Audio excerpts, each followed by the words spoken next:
Good afternoon. I'm Laurie Quinn, Champlain's Provost and Chief Academic Officer. Let me begin by welcoming you to Champlain College's 137th opening convocation.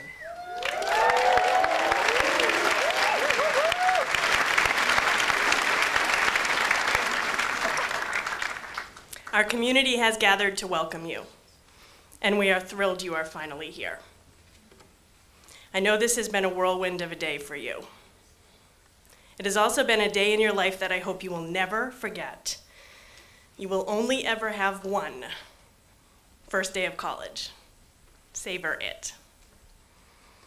And know that even if your parents have already called or texted you, they will be okay. And so will you. I am confident that you will make them proud and show them you are ready for all the opportunities and adventures that Champlain will provide you. Before we begin our convocation program, there are several folks here that should be recognized. First and foremost, members of our Board of Trustees. Here today is Emily Morrow.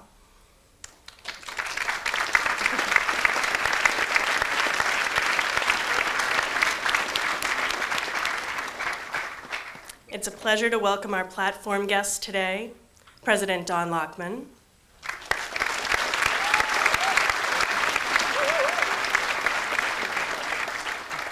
Vice Presidents David Provost, Katie Hawley, Dr. Leslie Averill, Jason Boyers, and Kathy O'Rourke.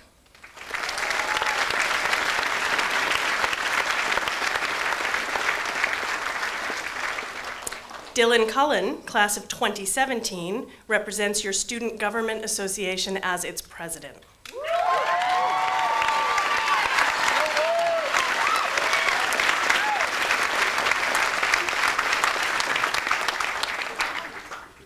Dr. Nancy Kerr is the 2014 Edward Phelps Lyman Professorship recipient for outstanding teaching and dedication to students and to Champlain.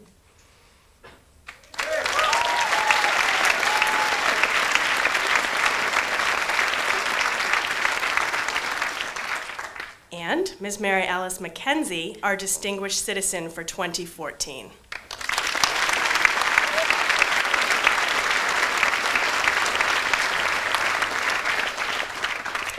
You will hear more about Professor Kerr and more from Mary Alice McKenzie in a few minutes. Distinguished visitors, faculty and staff, greetings and welcome. It is a pleasure to see all of you here today to join us in welcoming our incoming class. You may have seen a Latin word on some of our materials and in our buildings here at Champlain. Audeamus. It means, let us dare. And there are a few bigger dares than starting a new and exciting phase of your life, as you do today. We're gathered to mark the beginning of your college career as part of the class of 2018. This opening convocation ceremony is a long-standing tradition at Champlain, during which we formally welcome you, the first-year class, to our academic community. Convocation occurs at colleges and universities throughout the country and the world. The academic regalia you see on us today is a sign of respect, both for the accomplishments of those who wear it on important days, and for you, who will be earning your own cap and gown before you know it. So, who are you? You are more than 650 strong, one of the largest classes we have ever had. Many of you liked Champlain strongly enough that you came through the early decision process. You represent 36 states. 2 of you are from Hawaii. 21 of you are named Matthew. Hello, Matthew, and Matthew, and Matthew. 10 are named Catherine.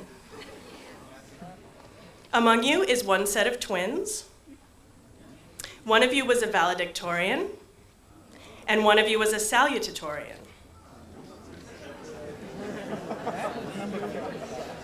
22 of you had a 4.0 in high school.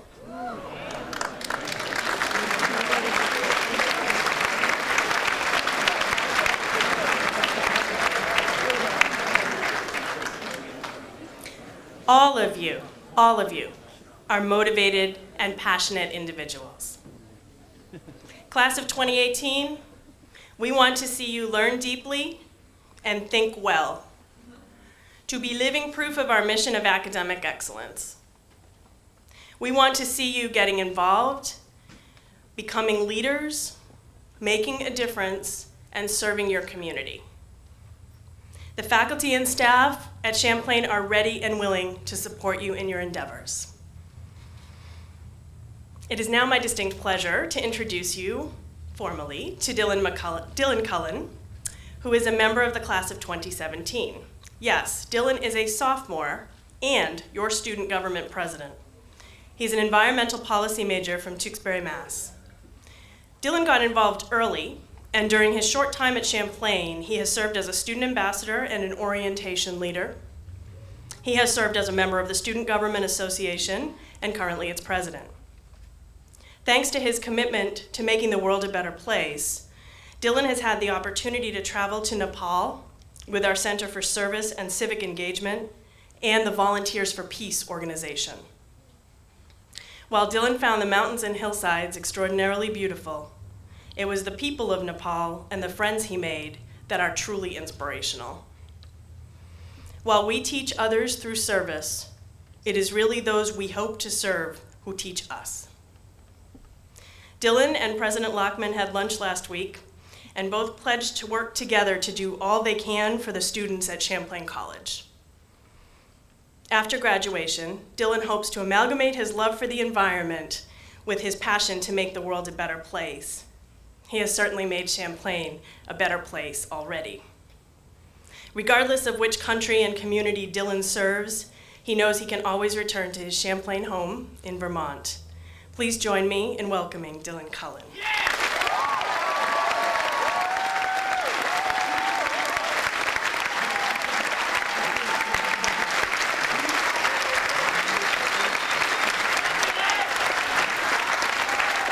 Thank you. Thank you, Provost Quinn. Wow, Convocation. I want you all to pause for a minute.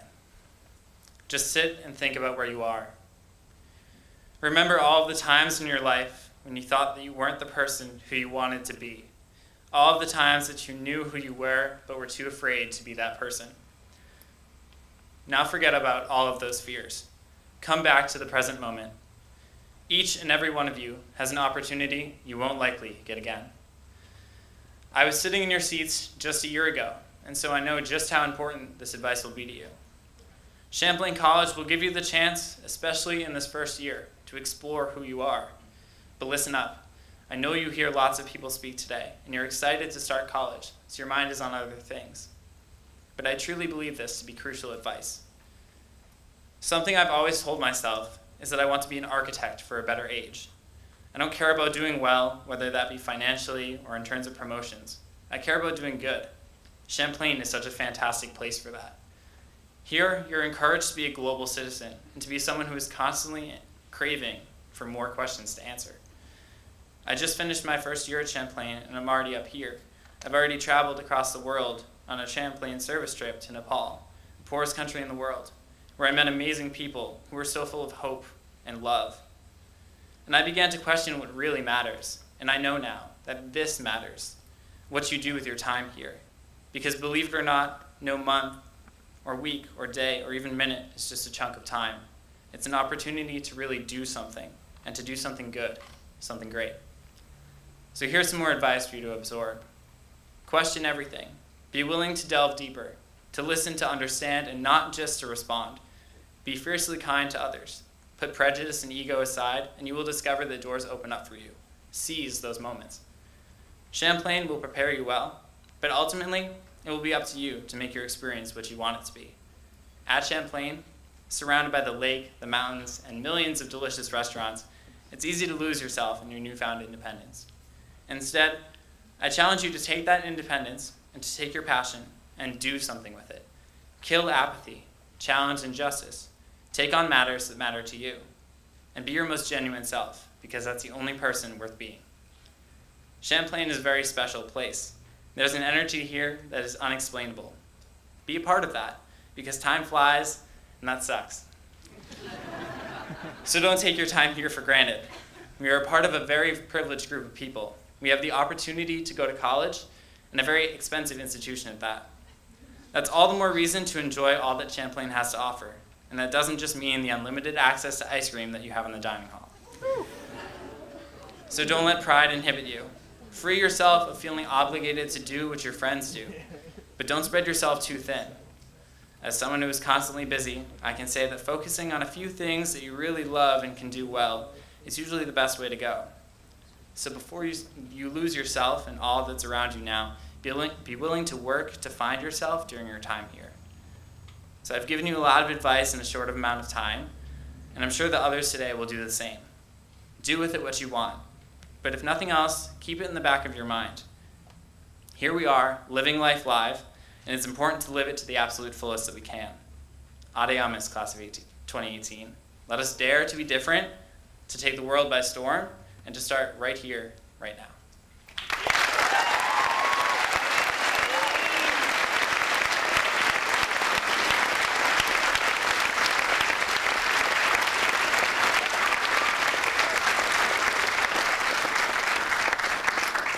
Thank you, Dylan. Let me again welcome you on behalf of your professors, the deans, associate provosts, librarians, and others who are here to support your learning and your success. Our student-focused community is much bigger than our academic experts. But I would like to take a moment to talk about some of those influential teachers who are members of our community.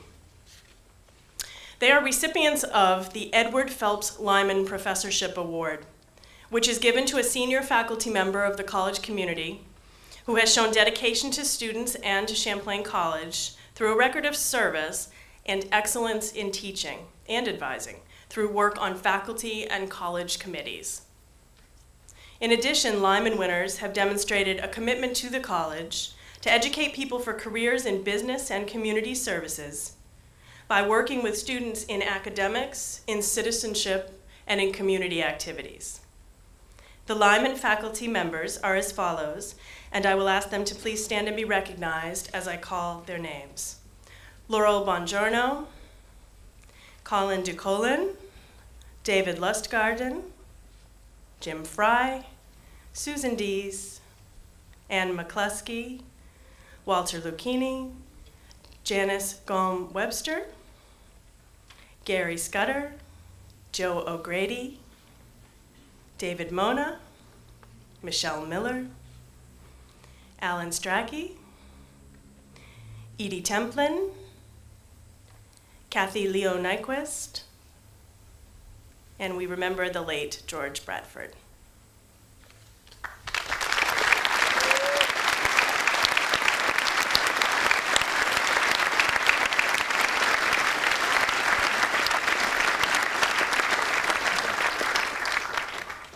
I would now like to tell you about this year's recipient of the Edward Phelps Lyman Award, the amazing Professor Nancy Kerr. Nancy epitomizes dedication, commitment, and pure joy when it comes to teaching.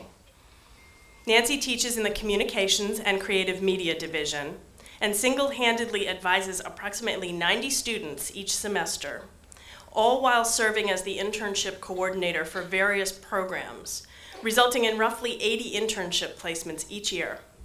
In return, Nancy expects and gets an equal level of student engagement. She is inspiring. Nancy's relationship with students as an intellectual and lifelong learning mentor extends well beyond their graduation. Her commitment to students is only matched by her commitment to her colleagues and to Champlain. Nancy is an active member of the Faculty Senate, and she serves on many faculty and dean search committees. Most recently, Nancy served on the Provost Search Advisory Task Force that recommended I be hired, so I am particularly in awe of her excellent insight. She is a positive and creative force around here, and I am pleased she's going to speak with us today. Board of Trustees, colleagues, students, please join me in a very warm welcome to Professor Nancy Kerr.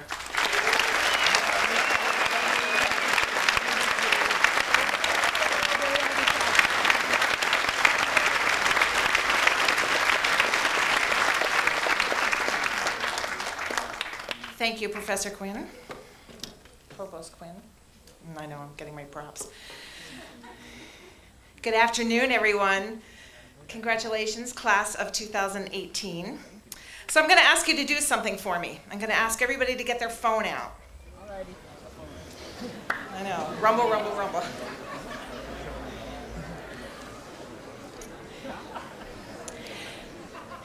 And if you need to, feel free to stand up to do this exercise.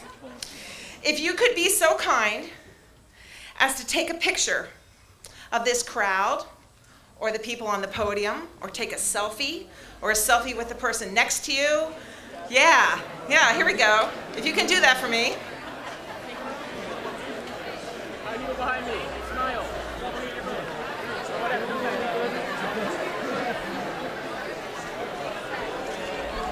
All right. And now I'm hoping you'll take that picture and post it to your favorite posting place. Instagram, Twitter, Facebook, Tumblr. We are hashtag CCO14. Hashtag CCO14. You probably have heard that today already.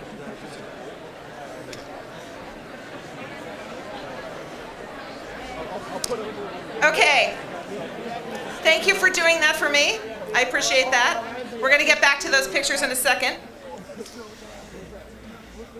You've all appeared at Champlain College with your iPhones, your Androids, your tablets, your laptops, your iPads, and all of your technology.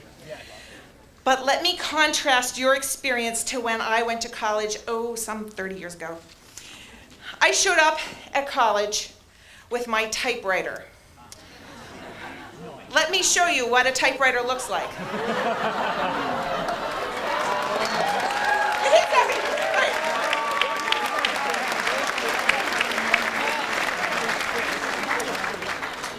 When I wrote a paper, I didn't sit at a keyboard like you guys do. You sit at a keyboard, you write, you edit, you spell check. No. I wrote on a legal pad, a yellow legal pad with my trusty pencil. Nice. And I wrote longhand. How many of you have written longhand for a long, long time? Probably not too row. Eric Ronda says yes, he has. And because my handwriting, if you are one of my advisees, you will learn this very quickly. Because my handwriting is not so wonderful, I had to print everything so that I could then read what I had done. Once I had done all my research and my writing, I then went back to my legal pad and I organized my paper by cutting it into strips and taping them together in the order I wanted it typed in. There were several of these all over the floor of my dorm room, much to the distress of my roommates. Then I would sit at my typewriter, said heavy typewriter that we don't need to lift up again, and start typing. Now, if you know anything about a typewriter, it doesn't spell check.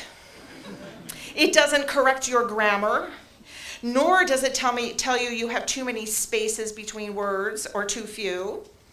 Instead, when you make a mistake, you have to correct your paper using whiteout. Now, for each and every single mistake you make, you have to wipe a little whiteout onto the mistake and sit there and wait for it to dry. It's a bit time consuming, and on my part was very frustrating because I am not the best typer in the world. I know this is all a little shocking. Today you sit at your computer and you compose your words, you move text around, you tell the computer to fix all of your spelling errors. You do this a couple hours before your paper is due. I would start weeks before my paper was due.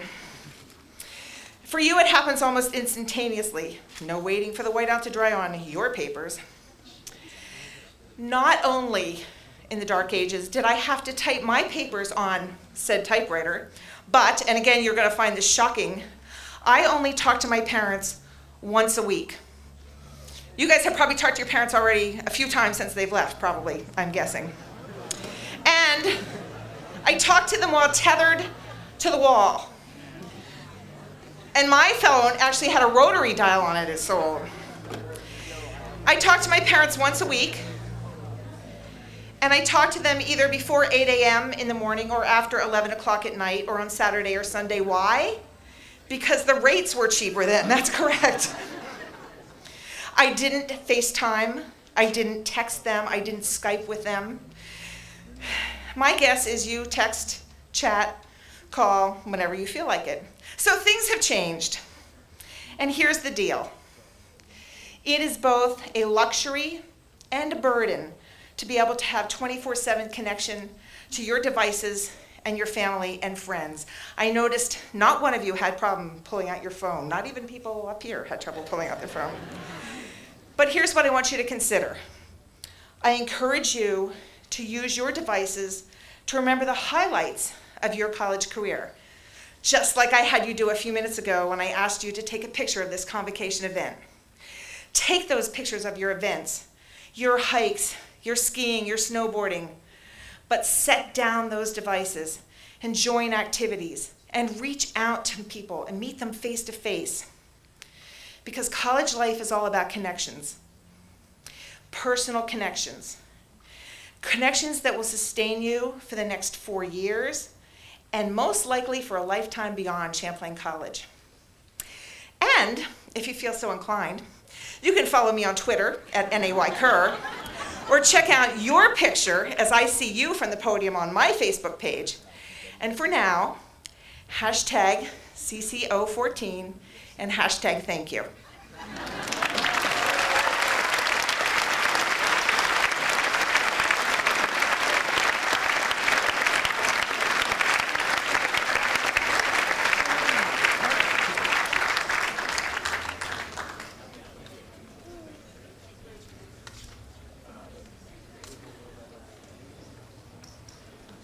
It's my honor to introduce Professor Mike Kelly, Chair of our Faculty Senate.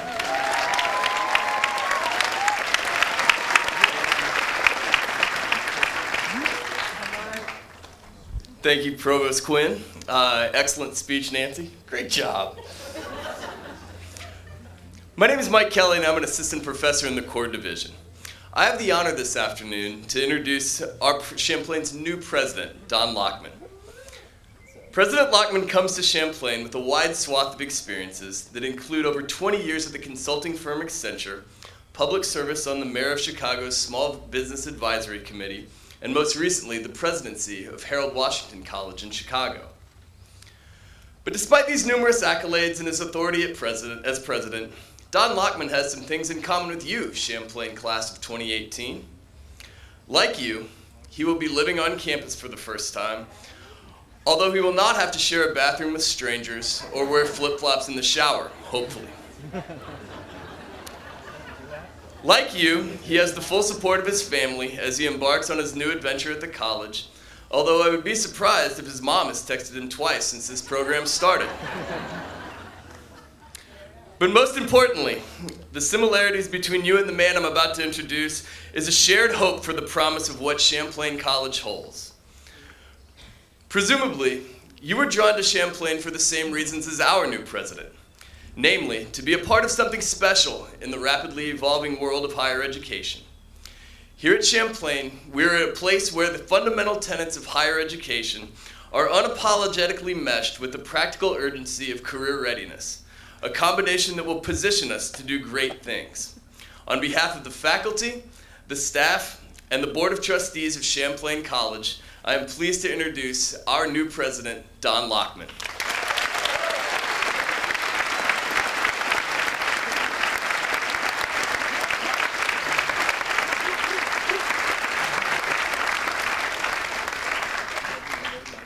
Thank you, Mike. Mike was on the search committee that selected me as president, so I have a special debt to Mike as well.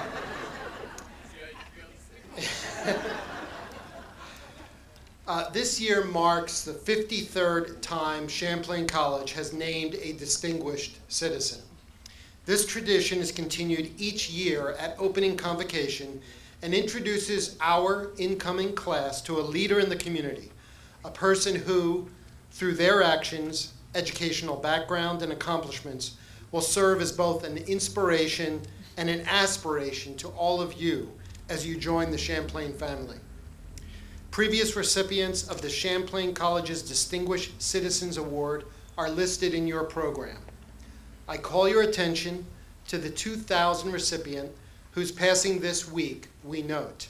Senator James M. Jeffords, Navy veteran, Vermont State Senator, State's Attorney General, United States Congressman, and United States Senator, exemplified the public service and commitment to our community we seek to honor with this award. Please join me in a moment of silence to honor Senator Jeffords.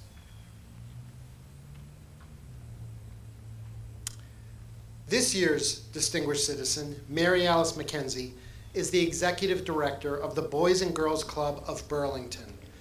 During her professional career, Mary Alice has held leadership positions in both for-profit and non-for-profit organizations in Vermont.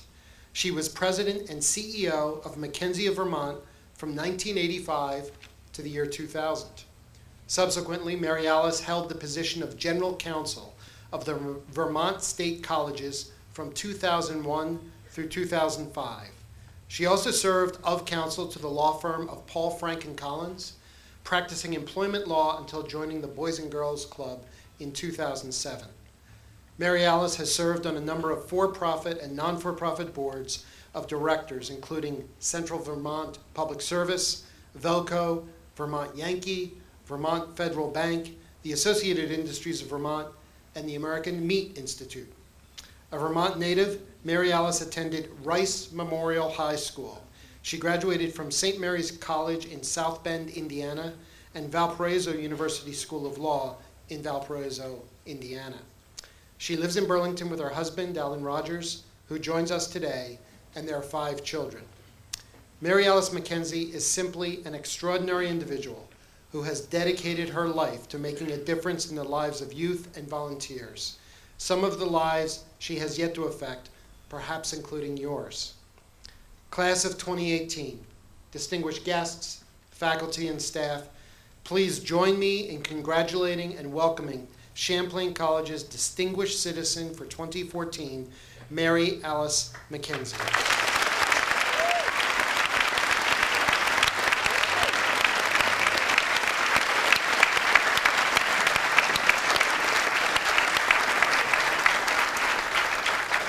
Thank you so much, President Lockman, the Board of Trustees, Dr. Quinn, and I want to say a very special thank you to Vice President David Provo, who when I joined the Boys and Girls Club was on the board, and I came to know him as Mr. Fix-It. And I have to tell you, all throughout the city of Burlington, this is Mr. Fix-It. You're very lucky to have him.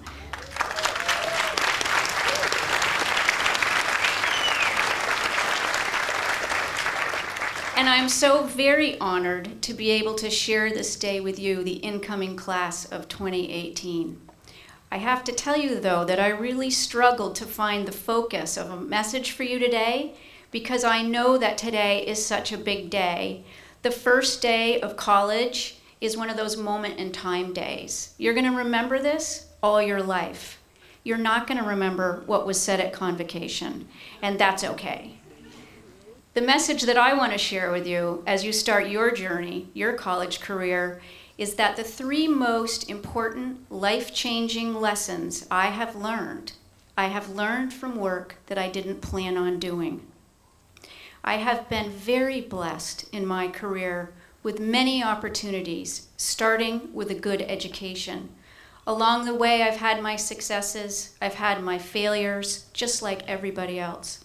I am in my late 50s now, and I've spent the majority of my career in business, law-related work, and I always assumed that that was my path. But at a certain point in time, I felt really stuck. I really felt like my work didn't really matter much except maybe to me. I wasn't contributing much. And I happened to see an ad posted in the Burlington Free Press for the executive director position at the Boys and Girls Club. And I remembered a long time ago a very brief but very impactful situation and involvement that I had with the Boys and Girls Club. And I knew in my heart in that moment, that place matters. That's the kind of work I want to do. And I was very fortunate to be able to make that transition. That was 7 years ago, 7 of the fastest years of my life, 7 years that have changed my life and the way that I think about virtually everything. So let me tell you a few facts about this very special place, the Boys and Girls Club of Burlington. We've been around since the early 40s. We are located in the most diverse neighborhoods in the state of Vermont. Burlington is a refugee resettlement community, and that drives some of our diversity. We see between 200 and 250 kids a day from kindergarten through 12th grade. We have 3 sites. We are 50% male, 50% female, 50% Caucasian, 25% African American, and 25% New American. So children come from us from all around the country, mostly now from various African countries. We are 80% low income. Getting to know the children who come to the club has been an incredible gift. And from these children, I have learned 3 big life lessons. I have learned life is in fact not fair. I was raised in a middle-class family with middle-class values. I sincerely believed that life was fundamentally fair. Certainly no guarantees, but generally speaking, if you do the right things come back to you. Work hard, be responsible, you can be whatever you want to be. And that was pretty much true for me. Sure, as a female CEO in a very male-dominated industry, I dealt with bias, but it was the out in the open kind of unfairness. The type of unfairness I've learned about in my work is the quiet, hidden, baked in, systemic unfairness that we don't want to talk about, we don't even want to acknowledge. I have learned about tracking in school, where you can be a strong, bright girl, resilient enough to thrive in spite of living in a homeless shelter from time to time. But you lacked the right math to get into the 9th grade, and so you got C-tracked. And you didn't really know what that meant, but what that really means is that nobody ever thinks you're going to go to college. But after 4 years on the honor roll in the C-track, you think, hey, I can make it in college. I was honor roll all 4 years. But you can't do the work, and now you have more debt than you ever thought possible because your financial aid won't pay for the remedial classes that you need to catch up to be able to do college work.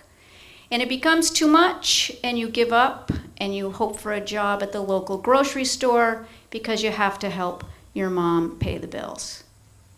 That's the kind of unfairness that I've learned about from the Boys and Girls Club. And I've learned that my few tussles with unfairness are so insignificant as to be ridiculous. I have also learned, however, life lesson number 2, that a person can make a difference, that things can change.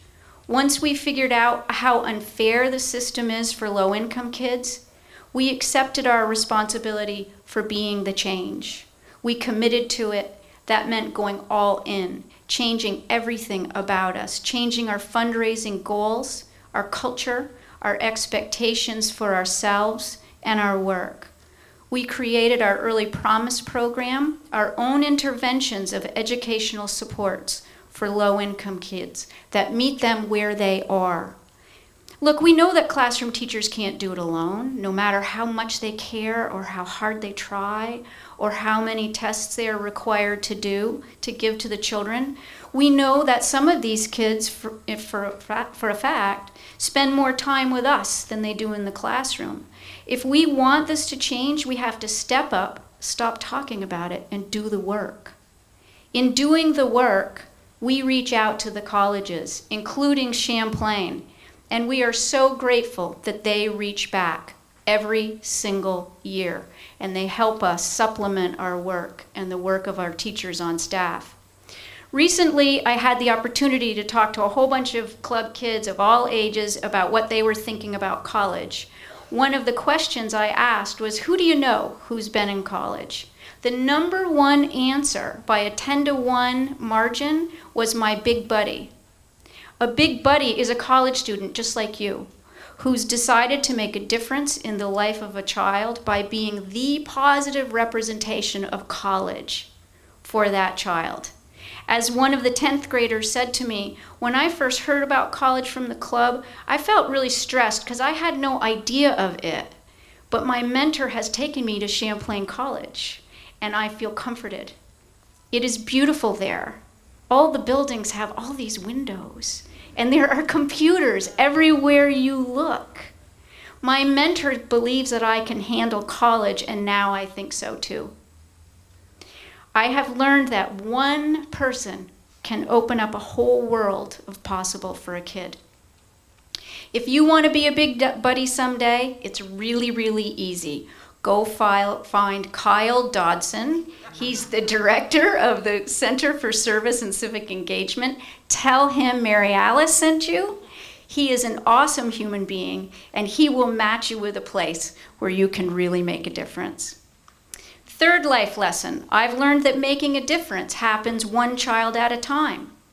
When we started our Early Promise program, we were told by some very high-ranking officials that we would fail.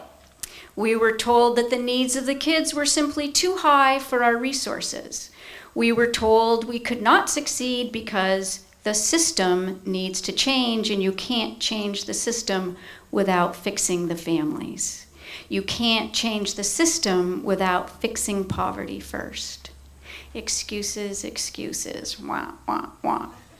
And we were told many times, lower our expectations. Let me be clear, our expectations are that every child have the chance to succeed in some level of post-secondary education so that they too can create lives of financial sustainability. Let me be crystal clear, our goal is to bend the poverty curve for the children we serve. It's hard work, we've made mistakes, we've had setbacks. Yes, for sure we have. But we've also had successes. We've had our first college graduates.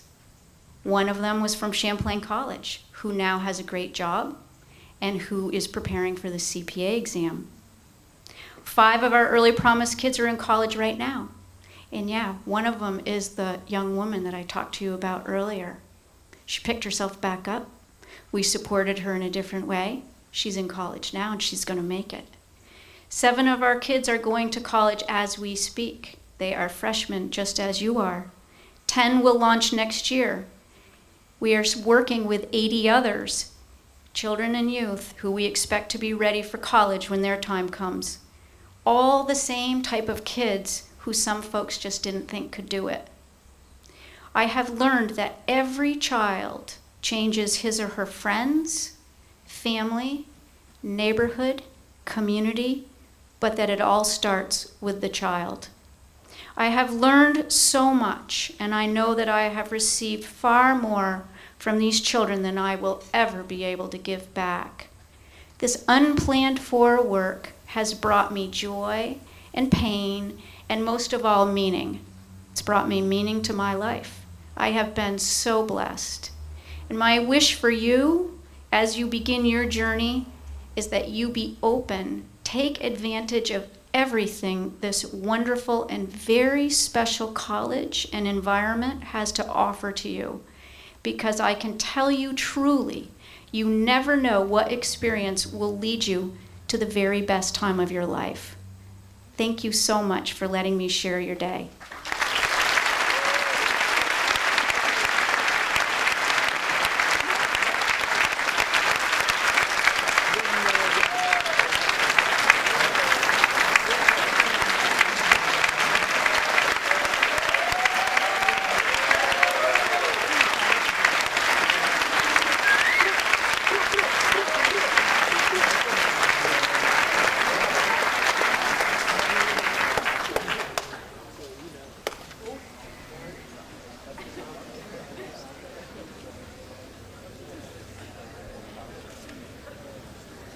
Thank you, Mary Alice, for those very inspirational words.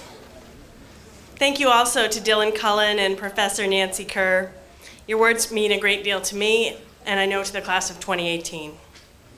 Class of 2018, congratulations again on being here. We are all looking forward to getting to know you and to making your journey here as challenging and as fun as possible. You have all of our best wishes as you begin this new phase of your life. Every moment matters, and your moments will turn into weeks and months, semesters and years very quickly. Make every moment matter and make Champlain your Champlain. We end this auspicious occasion today with a tradition here at Champlain, the singing of our alma mater. I understand that you may never have heard this tune before. The words are inside the back cover of your programs. Your first college assignment is to sing it with gusto, to show all of us that you are happy to be here. We will be led in song by Becky Peterson, Linda Wheeler, and Kayla Hedman, alumna class of 2014. Let me mention that following the alma mater, we ask that you remain standing, please, while the platform party and faculty process out. Thank you. Come join in festive song together as we sing of old Champlain. Hearken to the joyous chorus and the sweet, sweet lingering refrain. We'll sing a song with spirit and we'll wave the green and white. Always onward, never slowing, goals for air in sight. Hold the name of Champlain sacred, praise it loud and strong. We will march to victory as we sing our golden song. Now our alma mater reigns the queen of destiny. We will pledge our lives to duty, never failing thee. Hearken to the joyous chorus and the sweet refrain. Join in festive song together.